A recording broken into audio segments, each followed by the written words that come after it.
Hello, and welcome to the Wine Enthusiast Podcast, your serving of drinks, culture, and the people who drive it. I'm JC Tops, assistant editor here at Wine Enthusiast. This week, we're taking a look at beverage programs in restaurants. So, just how do beverage directors create their wine lists? Well, my guests today are a part of the award-winning Union Square Hospitality Group, but they represent different restaurants within that group. So listen on as I talk with Aaron Healy, who's the beverage director at Gramercy Tavern, Arthur Hahn, beverage director at The Modern, and Will Edwards, beverage director at Manhattan. We discuss how they go about finding new wines, regions they're excited about, and the importance of understanding your consumers. And now a word from our sponsor. When it comes to the wines of Valpolicella, no estate is more iconic than Mossi, and this year's vintage celebrates 250 years of innovative winemaking. Family owned and run for 7 generations, Mossi is deeply rooted in the Valpolicella terroir. The region is bordered by Lake Garda and the Lucini Mountains, and 3 native red varieties take center stage: Corvina, Rondinella, and Molinara. In 1772, the Boscani family acquired vineyards in the valley of Val de Mossi, which inspired the company's name. Today, Mossi is known for its diverse portfolio of exceptional wines. The Buonacosta Valpolicella Classico is fresh and vibrant with exuberant fruit flavors. Meanwhile, the Costa Serra Amarone incorporates the region's famed appassimento process, which utilizes partially dried grapes for a bold, rich, and complex style. No wine better exemplifies Mossi's innovation than Campo Fiorine, where a unique double fermentation process creates a wine with both opulence and freshness. Visit wineenthusiast.com to learn more about Mossi and the Italian wine mosaic. Drink responsibly. Be 21. Hello, I'm JC Tops, assistant editor here at Wine Enthusiast, and today's episode is all about wine and restaurants, specifically beverage programs in restaurants.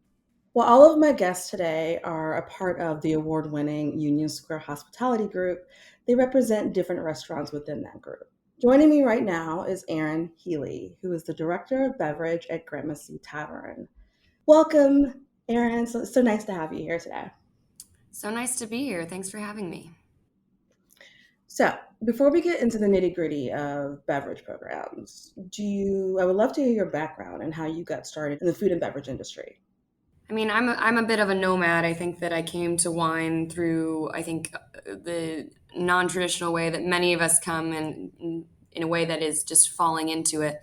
I moved all my life, and I grew up in places like France and went to school in Ireland and Germany and Paris. And so when I moved back to the United States, I worked for the State Department first in Washington, D.C., and worked at a wine bar in the evenings to make ends meet, and ended up falling far more in love with my wine job than I was flying a desk at the State Department. So after a year, I transitioned, and I left my day job to focus on wine, moved to California, and went to the International Culinary Institute there, finished the intensive sommelier program, and then moved to New York and started my life as a sommelier here in the city.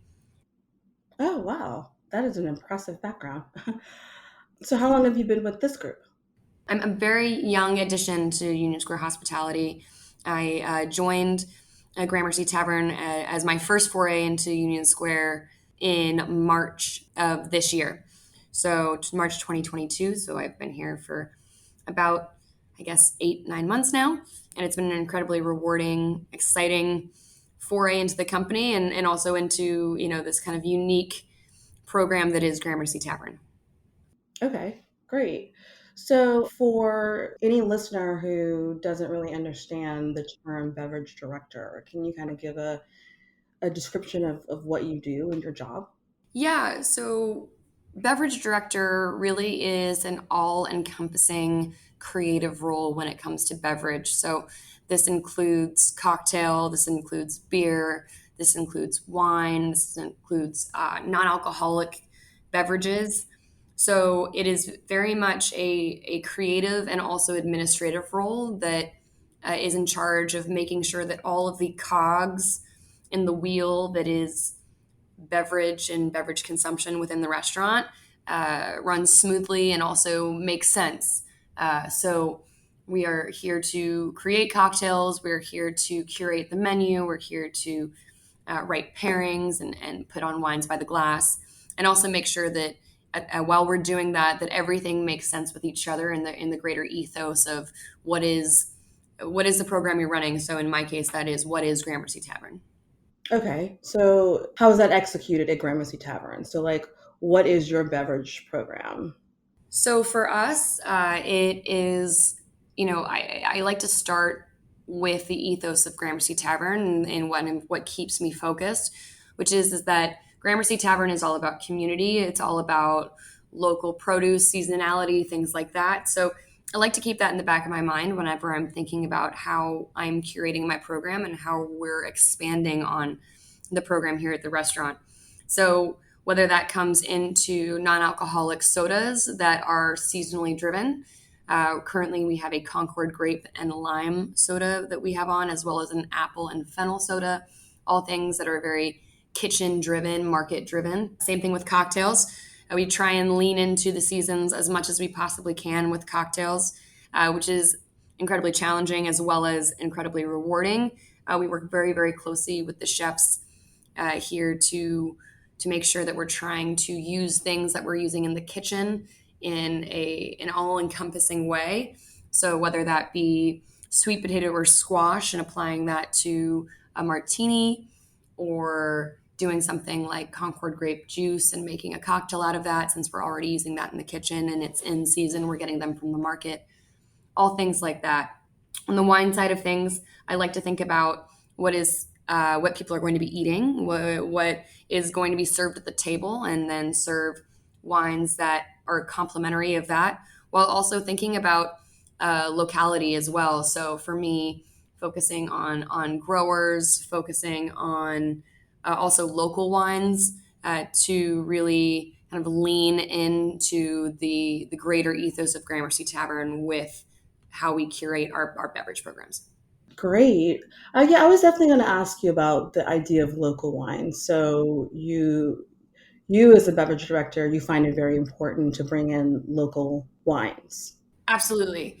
And I think that we are lucky to live in New York City, where we kind of have two young and blossoming wine regions kind of on either side of us, whether it be talking about Long Island or talking about the Finger Lakes in northern New York or the Hudson Valley. We recently decided to kind of lean into this idea of supporting local wineries and local vigneron and cideries and breweries. So we've actually taken an entire chapter of the wine list, albeit a small chapter, a concise one that really highlights our favorite winemakers from the Finger Lakes, from Long Island, in a way to try and cover all the bases of what's new, what's great, and what's innovative on not just the Finger Lakes, but Long Island, and try and dig into that a little bit, as well as with beer and cider. So we have a selection by the glass: one sparkling, one white, one rosé, and one red, all from New York State, as well as draft offerings, canned beer offerings, and bottled cider offerings that really highlight what we think is the greatest and the most exciting pieces of what's being made here in our great state. That's awesome. How do you go about finding your wines? Like, are you introduced to producers? Is it word of mouth? Is it like, are you engaged in the scene as far as events and things like that? How do you go about finding your wines? Yeah, I think that this is an interesting question, because when I was a sommelier, I very much discovered wines going out to tastings, going out and trying new things. But I will say that in my role as a beverage director, where my hours are much more demanding and I'm spending more time at the restaurant, I find less time where I can go out to those tastings. So I Hmm. really, really lean into a social media and kind of in my free time, scanning through, following people that I respect, who I share tastes with, and, kind of seeing what they're drinking, seeing what people are excited about, and using that as a springboard for what I want to dig in more. But in addition to that, I really rely on my vendors. I believe in having a really great relationship with the people who are selling me wine. And over the years, I've gotten to know a lot of my reps and people who work for all these different distributors. And I very often ask, very kind of blanket and honest questions to them, being like, well, what are you excited about? Also, what do you think makes sense with my program? I like to prompt people with a bit of a mission statement, whether it's a very pointed one about a specific region or something that I want to explore as a piece of the program, and then see what people have to come back to me with. I think that it is a really amazing and underutilized tool sometimes, is using the people who are selling you wines who have tasted all of these things. And if you can give them a very specific prompt, they very often come back with really, really amazing, exciting things that I might not have picked out on my own. Yeah, yeah, that's very true. I mean, and social media, I mean, social media can introduce you to so many different things all around the world. It's insane. It's an amazing tool. I thank and curse Instagram sometimes. I definitely am a bit of an addict myself, but I have to say it's been an amazing tool for me, especially when I am busy at work, or I feel overwhelmed, or I feel like there's a lot of noise. And I follow winemakers that I respect. I follow sommeliers that I respect. I follow chefs, and it's such an interesting way to see what other people are drinking, see what other people are excited about. I mean, if they're excited about it, it's probably going to make it to Instagram, and then maybe it's something that I dig in more, or I send a DM to that person, being like, "What? Wow, what is this? Like, I've never seen this before." And it's a great way to tap the community and not necessarily trends, but what people are drinking. Yeah, absolutely. Now, kind of piggybacking off that, are you finding like, like wine has kind of been not really historically inclusive? Is social media helping you find underrepresented cultures and people who are now into wine and making wine? 100%, but I think that it has been more of a personal goal to find, rather than something that has necessarily come out on via social media for me. Over the summer, we really wanted to champion female winemakers, distillers, brewers.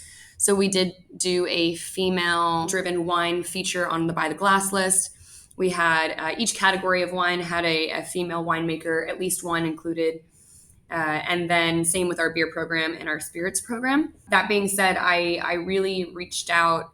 I had wineries that I knew had female winemakers who I reached out to, but then I also, reached out to my community of friends, my community of industry, asking if people had really great wines that were female driven or female owned that they knew about, that maybe I didn't already know about, and go about it that way. I'm a big person into throwing things out into the world and seeing how things come back to you. And social media is definitely one way in which I try and do that.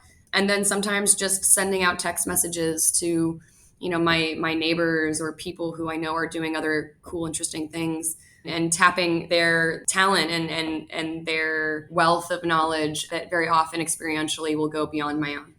Awesome. Do you think it's important to be geographically diverse as well? Like, like have wines from Napa or Loire or New Jersey? I mean, is that something that you are interested in as a beverage director? Yes, and I think it's something that's incredibly important for Gramercy Tavern. Specifically, I think that there is a time and a place for a French program. If you're a small French restaurant, having wines only from France, I think is maybe appropriate. But for Gramercy Tavern, we're such a diverse restaurant as it is. We focus on local produce and community and seasonality, but it's such a large and all encompassing wine list that leaning too far into one category over another, I think we would be leaving something out. We would be missing something. So I really think that being as, touching on as many places as possible for our list within reason. And, we can only have so many pages on the wine list. But I think it is incredibly important to allow my sommeliers and to have my team, be able to take someone on a trip around the world if they really wanted to. Yeah, yeah, I agree with that. I mean, sommeliers and I think beverage directors have so much power and influence. And it's really great that if it's like, oh, if you want to go around the world with wine, we have it. The other thing is too is that, I think there are limits to that.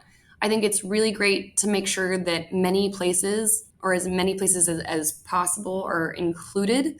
I like to think of a wine list as, at least my wine list is as a spinning globe. I'd love to be able to spin the globe and put my finger on it and be able to play wherever my finger landed. But at the same time, we do have clientele who like certain wines over others, or maybe we sell one category more than another.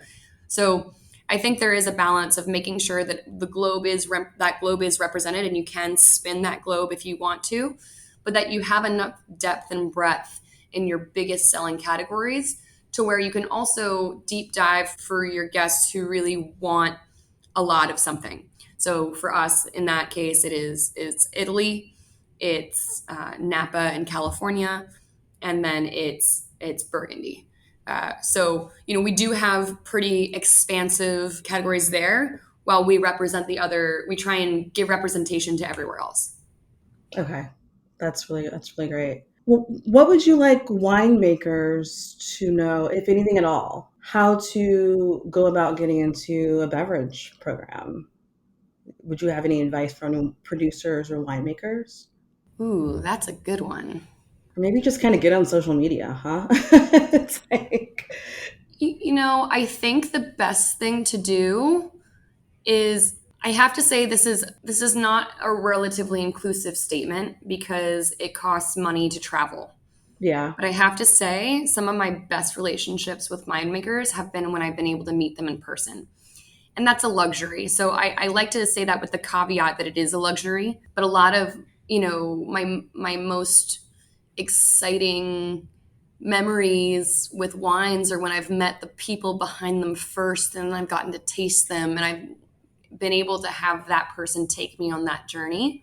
I think that it's something that is a privilege for both parties, right? It's a privilege for me to have people visit me at my restaurant, or to be able to visit someone abroad, or it's a privilege for someone to be able to go out into the market and visit.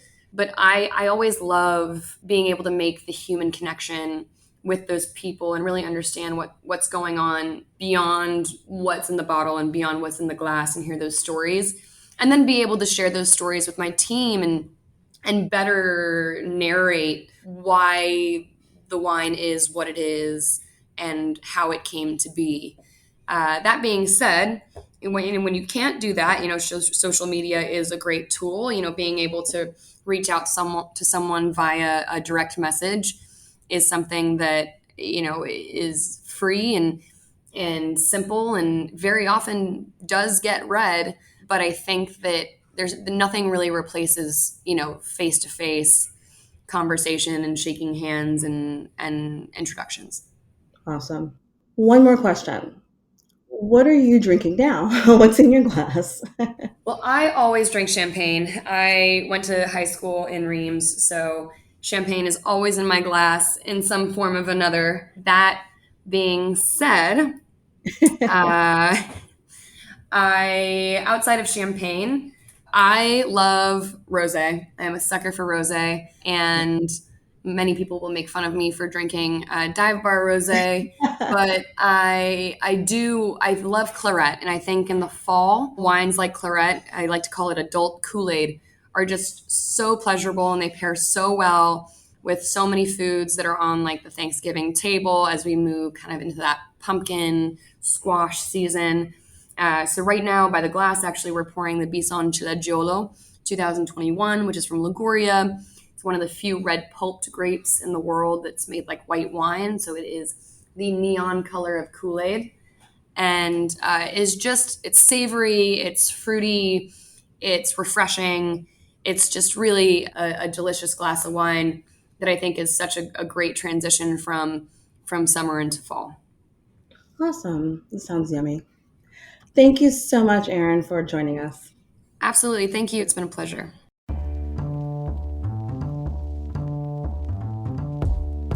And now a word from our sponsor. This holiday season, find what you love at Total Wine & More.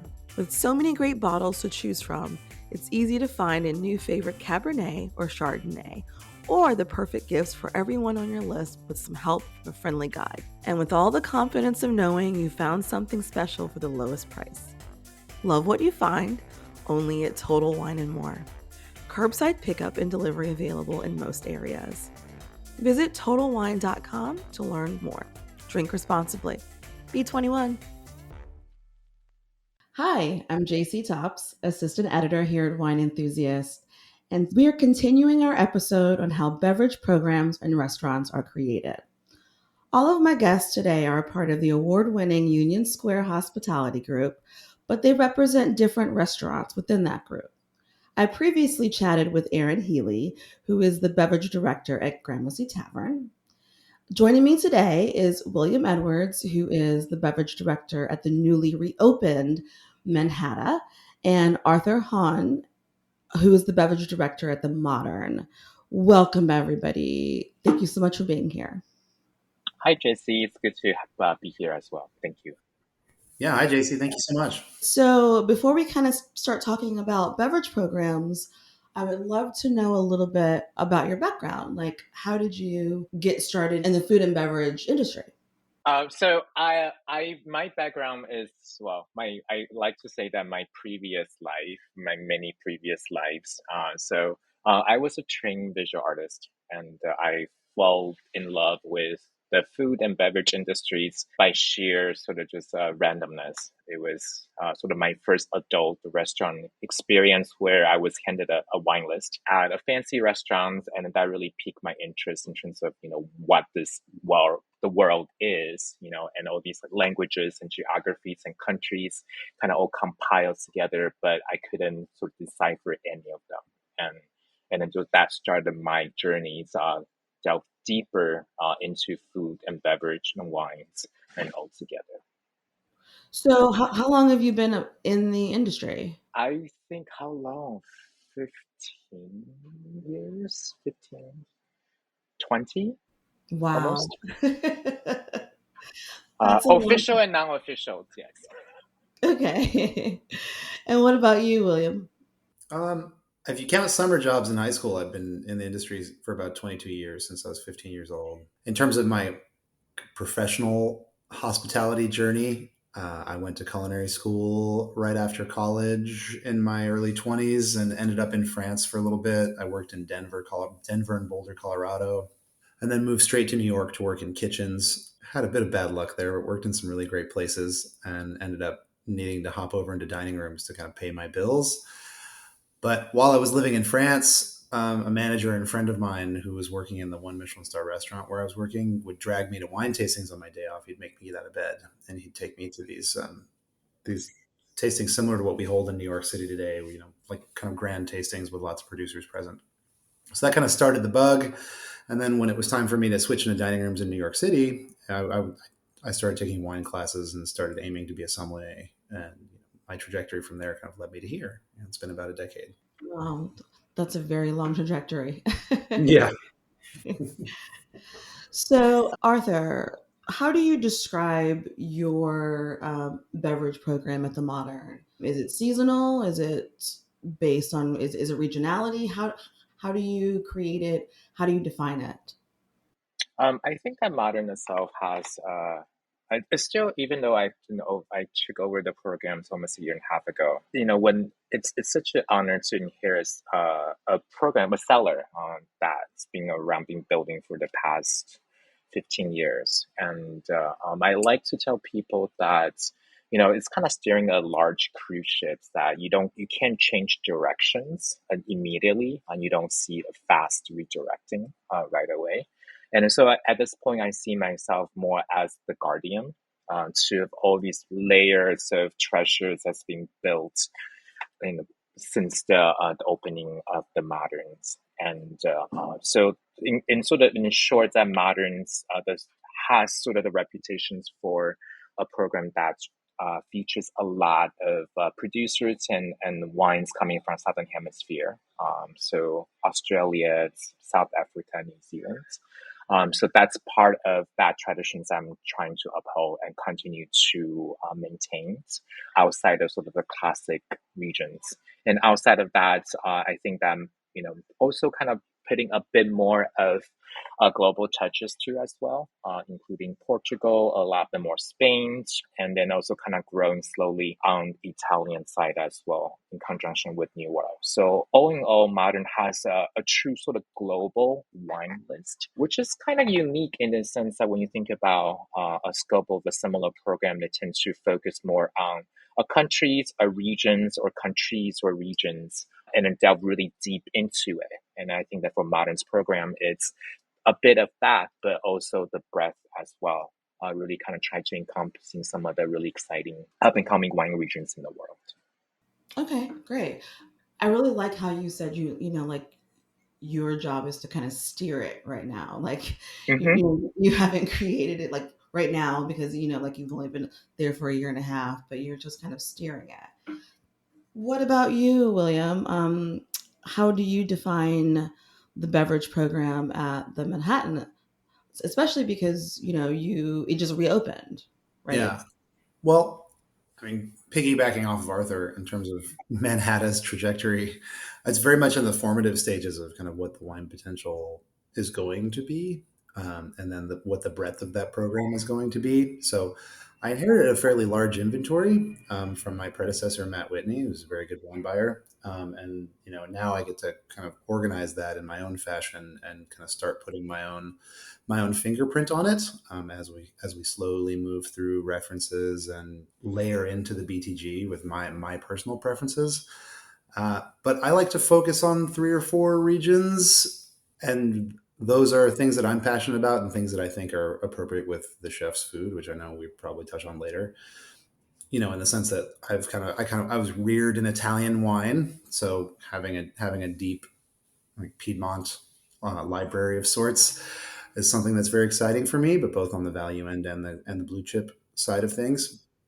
And at the same time, the chef's food is rather kind of complex and esoteric. Our new chef, Justin Bogle. So, as cliche as it may be for me to do, I may be taking a deep dive into Riesling from a variety of places in the world, Riesling, Gruner, etc.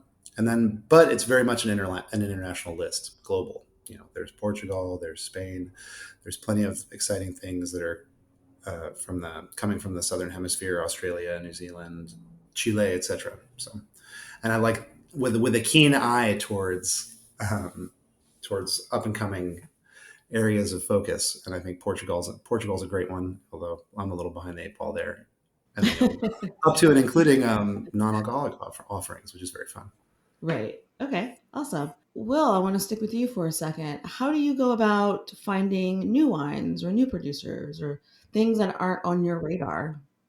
A variety of ways. Homework, reading, like staying current, reading things like Wine Enthusiast and Decanter and Wine Spectator and various blogs, but also having trusted sales representatives and kind of can count on their palettes in terms of bringing things to me that are exciting and perhaps new. New York is a really competitive market, so it's not always the case. And then I'm not bashful about these kind of large industry tastings that I mentioned earlier, whether it be in France or New York. I think it's important to get as many things on the palette as possible at a variety of different price ranges. So I'm kind of whenever I can get away from work, I'm actively trying to taste wines. I was just tasting some obscure Riesling with the Von Budden boys just yesterday morning. Oh, awesome. Yeah. What about you, Arthur? How do you find new wines and new producers? That's actually a very good question, and I think that's something that I continue to struggle myself. I think that for me, the first thing is understanding what my own personal tastes are and understanding what who my clientels are, and then finding a happy medium and bridge both. And I think that Midtown is a very specific neighborhood hits in New York and has a very wine savvy clientele. So part of the selections are really driven by what is classic and what people are looking for. And for that sense, that Regions of Burgundy comes to mind. And I think that in the past year, I've learned so much about really relook at a very established wine regions and finding new producers. And in that sense, that looking for who are the up and coming, the next generations of winemakers, and kind of really tasting the wines and kind of look outside of the very well defined regions and then really seeking out the peripherals in that sense. So kind of really challenging myself to relook at like Morange or Fontenay or Montelides and Savigny Les Bons, and really looking at these regions and finding values, but at the same time also the sort of the new approaches to wine regions as well. Another regions I'm kind of relook at is Bordeaux. I had the opportunity to visit Bordeaux earlier this summer and was fascinated by what I saw on the ground. Never would I think that Bordeaux is a region that's very sort of embracing new technology and new things, but that's exactly what I found. So really kind of delve into what exactly is happening on the ground from those places, and then kind of bring back some kind of representation that challenging what our own, well, myself included, the perceptions of these regions. So I can agree with what Will says. Is really kind of continuously dialed into what is happening now, and then in the kind of sort of challenging myself in terms of, is there anything else are there any stones that hasn't been turned? And then what else are there? And looking at the next generations of wine producers, they have a lot more opportunity to travel and to work around the world in comparison to the generations before. So their eyes in terms of what is happening are very different, in comparison to their parents or grandparents. And I find those very exciting. Yeah, definitely. Speaking of different generations, how about social media? Does social media help you introduce you to like new trends or producers, or just like it's just interesting to watch? I think the social media really changed how we shop, period. I think that we knew that already before going into COVID, and post COVID is really sort of solidified that. I feel like, just think about like my personal, like, I would never thought I would shop, via Instagram, but sure, why not? I have bought a few things. And I think that the same way that we receive information as well, as opposed to, in the more of a formal tastings or, understanding information coming from your colleagues. It could be that the producer I follow and then they posted about someone else that they're excited about. And then from that point, I were introduced to a newer producers or newer regions, and then kind of relook at things differently. And for sure that I think that social media does become a very powerful megaphone. It really kind of disseminates information in an unexpected way that becomes rather personal in a sense, where you almost feel like you're looking into a world, someone's life without knowing the person, but yet you know the person quite intimately. Right, right. Okay. Yeah. And for me personally, funny enough, my Instagram is currently deactivated. Just because I'm taking a little break to focus on work and mental Right. health. But I think the word megaphone, I think, is really important. Just to pull from what Arthur said, it can really be quite the sounding board, or even reverberations, or like an echo chamber, even. So you can kind of shelter yourself from viewing the world at large by kind of not being careful about who you follow and like kind of how you're interacting, or you can use it as a constant stream of information to constantly be learning and gathering and following people from all over the world, winemakers, sommeliers, etc. So that's one more way that you can sometimes latch on to new wines and new trends. But generally speaking, it's also a great place to drum up a little bit of excitement, just in terms of what's tasting great, and and and who's opening what. And we can all definitely use a break every now and then from social media. For sure. Those things in moderation. Exactly.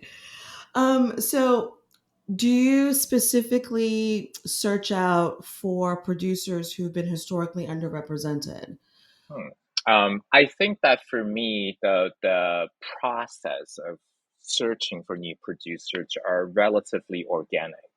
I think that sort of my take in building a good wine programs means that not only this person needs to be has a substantial informations and good foundation on the classics, but at the same time also willing to think outside of the box, because only can, when you are have a good understandings of the classic, you make you appreciate the people who break those rules. And so for me, when I came across any kind of new producers to this process, for instance, since I talk about Burgundy for a bit, what I'm seeing is that there are so many sort of are sort of changing of the guards. Just some classic houses are passing the baton down to their children, so whether that's female women, lady, that's daughters or sons, or even outside of that box. And then for me, it's very interesting to kind of relearn their philosophy, and then be sort of curious in terms of what would kind of changes they would do, and how would that impact a more of established trend. And on top of that is, I'm very fortunate in kind of having very sort of assortment of different backgrounds. That prior to joining the modern team, I was managing a program from Momofuku Co. So a very different approach to their program, which they champions a lot of natural wines. And then they're looking at it in a sense that does it fit the cuisines versus it's just trendy after all. So I think that what I'm trying to do here at the modern is also kind of taking two pieces of a pie where it might not necessarily fit perfectly together, but really kind of finding the sort of the bridge between, does the natural wine has a place when it comes to very classic wine programs, and then are there any classic producers are moving toward, a more of a sustainable to a more natural or more of that hands-off wine to approach, where these two seemingly polar opposite points will land, or can they kind of coexist together? And then sort of that for me is always been sort of the fun and exciting part of, I see something, can this, or there's any kind of examples out there, that I can find, and if so, where can I find them? Okay, great. How about you, Val? I mean, kind of latching on to like what underrepresented might mean, right? In a couple of different ways. I feel like everyone's looking for the next big thing, right? Arthur alluded to kind of being in touch with the new guard, whether it be heirs to important wineries in Burgundy or just people who've worked all over the world and are making remarkable wine. But in terms of underrepresentation, I think it's an interesting thing to consider, right? Because like one of the more gifted sommeliers in the world who works in the city, Pascaline Lepelletier, right, makes wine with Nathan Kay in the Finger Lakes from hybrid grape varietals that most people don't really know what they taste like in wine anymore. That's like to me that's an underrepresented wine, and I love listening. The Catawba because it's a completely different sensory experience than a lot of people are used to from a sparkling wine. And then there's a conversation about like women in wine. I think that they don't while they don't necessarily need my help. Like I think it's wonderful to champion women in wine. Yeah. Um, you know, in this and it's been interesting watching Piedmont too. A lot of like major Piedmontese Barolo producers have kind of passed the baton to their daughters. I can think of three or four off the top of my head. It's been really fascinating kind of watching those houses evolve. Under kind of the extremely astute and talented guidance. And then there's just plenty of places of the world. I don't have any Georgian wine on my list. I think that the wines can be very exciting and and largely underrepresented considering the history there, right? So just lots to consider. But I think that there's nothing wrong with being a champion for something that you think is delicious. And for me, it does start from a qualitative standpoint. So Yeah, For yeah, sure, yeah. I agree with absolutely. that. And if I could just add one point, I think that we're living in a world that's, world is always ever changing, but I think that more so it's in a very fast track pace. Just think about the climate change, for instance, and how that, I feel like just simply 5 years ago, the producers are talking about it, and you see some of them are doing something of, and kind of start implementing some experiments. But I feel like 5 years later, now their producers are really actively, trying to find out what is happening, and we start seeing the effects of the climate change in wines in the most recent vintages. And I think that itself is, it will showcase a very unexpected sort of underrepresented parts and or grapes in the world, where we might really have to rethink about hybrids. Maybe we really have to rethink about grapes that we sort of do away, decades ago, and they maybe in a way that it's time for them to come back into the scene. Yeah, that's a really interesting point. And talking about organic wines or sustainability, I know like the modern and for instance, Manhattan has basically, I would say, two different type of demographics, maybe two different type of customers. I think younger generations are really, really into natural wines or organic wines or wines that are sustainably farmed.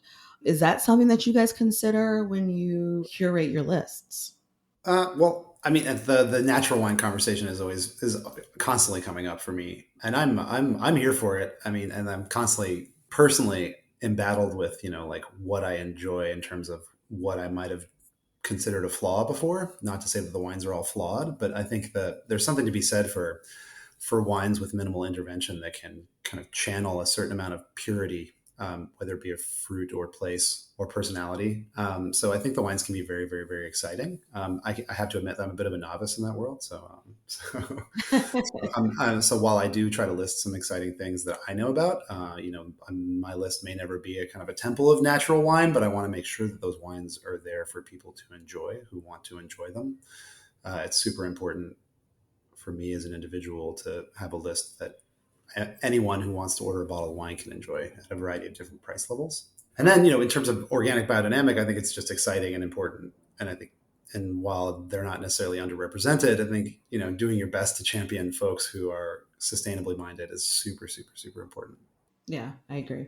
I think that for me, sort of, I think that I kind of wanted to take a look at this question from a sort of a different angle in a way that kind of really, for me, I think that what Will said earlier about, a wine being, has to taste good, right? It is very important. That's sort of the first fundamental layer, whether that I bring this wine onto the programs or not, because there are very interesting tasting wine-like beverages, or other things that are out there. But if it doesn't taste good, what is it, at this point?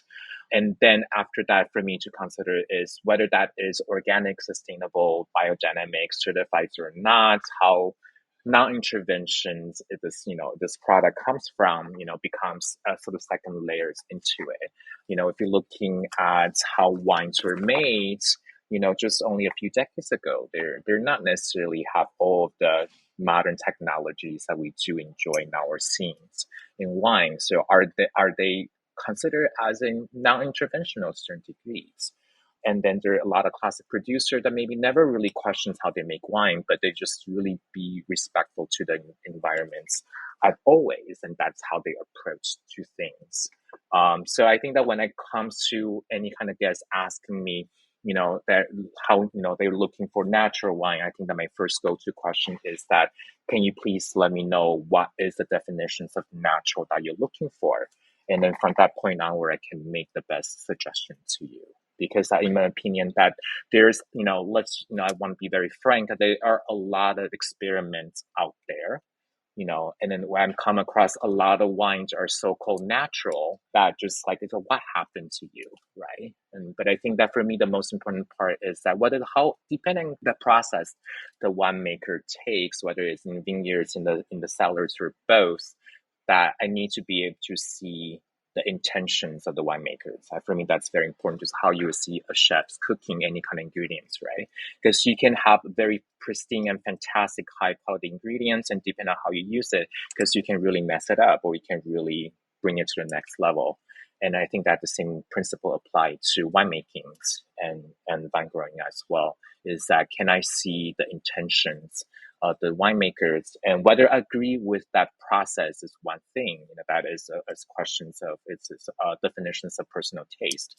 But if I can understand how you make wine and I can see the intentions of your results, then I think that any kind of wine falls into this category should deserve a fair look, and then bring it onto your program depending on what you're looking for. That's an excellent point. I mean, because there are a lot of definitions of what natural wine is or sustainable wines are. So, like, yeah, that's a very good point. Yeah, and I think as a sommelier, like Arthur made a great point. I'm for sure going to use that line sometime on the floor soon. What does it mean to you? Like, Yeah. what are you hoping to find again? For sure. I think that for any kind of wine, a good wine professional, it's like, it's not really about your personal taste does place into a certain levels of, when you make recommendations, but it's really about kind of calibrating, myself to sort of very specific and, place and time and moments. So I might make the best recommendations. Okay, great. So, how involved are the chefs as far as, or are they involved at all, as far as any decision making on your lists? In terms of decision making, there's very little involvement. In terms of, for me personally, just wanting to taste actively and wanting to know what I'm pairing with it with his food, um, and then dialoguing about ways to kind of increase the perceived value of the guest experience with interactions by sommeliers and things like that. I have a really active dialogue with Chef Justin right now, which I'm very lucky to say. I think because it doesn't always the cards don't always fall that way, so to speak. But in terms of decision making, yeah, it's all on my shoulders. And but there is a lot of collaboration with chefs as far as a new menu or a holiday change or things like that. There's a lot of collaborations. Exactly. Yeah. At this point, I think that I have the inspirations of being more involved, or involving in the kitchen more. But unfortunately, I haven't reached that phase yet. So what we are, when it comes to pairings, my team and I, we actively basically finding out what the flavors are coming. And then from that point on, where we select items, and then as this just comes out, that we try as much as we can, and then try to sort of stay ahead. And I think that for me, it's always this like very interesting dance between the culinary teams and also the beverage teams. Is that for the beverage teams that we have to think a lot further out into the future, and planning, because that sourcing takes a lot of time. And for the culinary, it's almost the opposite way, where that is more about, what can I get in the markets? What is in media? What is in the seasons? And then be able to create something right from that. And I think that what I find a lot more success is in kind of finding out maybe there's a wine that I'm very excited about, and then share that, the wine with the culinary teams, and then sort of invite them to create dishes around that wine. So that way, sort of kind of happy medium where that I'm not being reactive in terms of trying to find pairings that works with the dishes, but sort of kind of shortening the process in a way that can sort of yield a positive result quicker and faster. Okay, amazing. So, what about spirits? Cocktails are big now. Are spirits kind of like an afterthought, or are you guys really, really kind of getting into finding and producers that are like doing really interesting things with cocktails?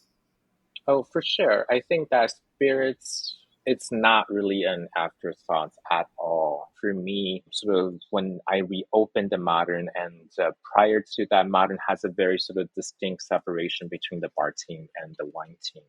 And I think that one sort of immediate change that I brought on was that really consider ourselves the beverage team, that while we have our own specialized areas and passions, but what after all is that both spirits and the wines and anything in between, beer, ciders, non-alcoholics, are all really part of the equations and the pictures. And just even based off on the consumption's trends, there's definitely an uptick here at the modern where we're seeing a lot more spirits and liquor and cocktail sales, and then people are turning toward that a lot more than before. And then from we really kind of looking out for what is out there, especially the non-alcoholic trends and the zero proof trends. That is not going to go away. So for us, it's really important to seek out what people are doing. How can we incorporate that into the programs? Anything that's low ABV is also very trendy as well. So vermouth, fortified wines, and utilizing that into our cocktail programs and developing more of a larger SKUs are also very important here at the Mater. I mean, the world of spirits is rapidly evolving and extremely exciting, and just like Arthur said, very much not a second thought. I mean, funny enough, some of the more exciting stuff I've tasted recently comes from a natural wine portfolio. Zev Rovine has a really interesting alignment of spirits that they are the purveyors for as well. So, and they're kind of a famous natural wine book that also seeks out naturally minded spirit production. So I just found a fantastic gin through there. But generally speaking, though, the spirits game is an interesting mix of brand representation and finding small production items that are extraordinary. And I think it's a very fun one to play. That being said, I have a ton of stuff in my back bar. It's starting to look a little crazy. I shouldn't buy Yeah. Okay, so one final question. What are you guys drinking right now? What are you really excited about right now? And what's in your glass? I guess I'll take this one. These Basque region tea ferment, 2.5% sparkling kombuchas almost. So the winery is called Ama, or I guess winery, quote unquote. Oh, But they're essentially making sparkling kombucha in a bottle reconditioned method that gives about 2.5% alcohol and a really nice bubble. And they're really quite delicious. ooh, that sounds yummy. I think that what's really exciting me and what I love to taste right now is that seeing varieties that's sort of being planted and grown elsewhere. For instance, one of the most exciting things that I kind of tasted in the past 6 months is Petit Mansing out of Virginia. It's produced by Early Mountains.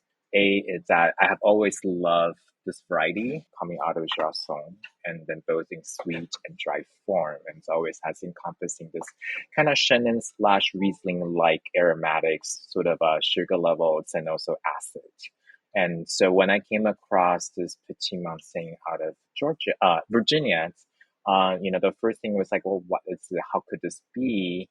And then after I tried it, it was really just absolutely wowed that not only has the sort of, for me, has the correct varieties characteristics, but at the same time, it's something that you don't expect out of sort of, something somewhere that's so close to the city. So sort of for me right now, the exciting thing is really kind of seeking out these sort of new representations of variety that you probably came across, in a book, but somehow make it very well known and is doing a very good job. That sounds delicious as well. William Edwards, Arthur Hahn, thank you so much for talking to me today. I love your restaurants so very much. Thank you. Thank you. It was great speaking with you, JC. Thanks for the opportunity. From keeping a good relationship with vendors to diversifying their wine lists, there's a lot to consider when creating a successful beverage program. And thanks to my conversation with Aaron, Will, and Arthur, I feel more informed about beverage programs. It sounds like a great beverage program is just as important as the food options because it's about the entire experience. An eclectic wine list and creative cocktails will elevate your customers' experience and will keep them coming back. What are your thoughts? If you liked today's episode, we'd love to read your reviews and hear what you think. And hey, why not tell your wine-loving friends to check us out too? Remember, you can subscribe to this podcast on Apple, Google, Spotify, and anywhere else you listen to podcasts. You can also go to winemag.com/podcast for more episodes. I'm JC Tops. Thanks for listening.